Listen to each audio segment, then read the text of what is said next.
The resultant of three vectors question is happily known as the flux capacitor question because it looks like the flux capacitor from Back to the Future. If you haven't seen Back to the Future, you need to stop this video and go do something far more important. Watch Back to the Future.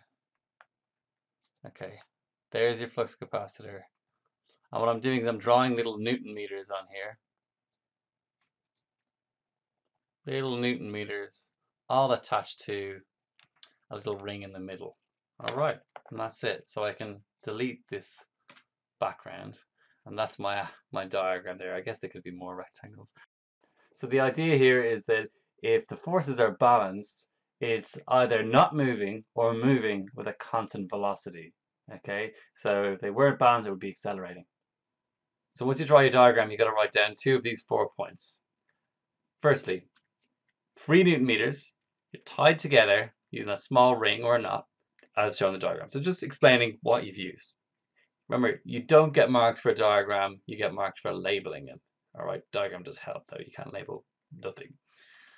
The magnitude and the direction of each force is adjusted until the knot is at rest, that means not moving. You need to solidify 2 things in your head real quickly.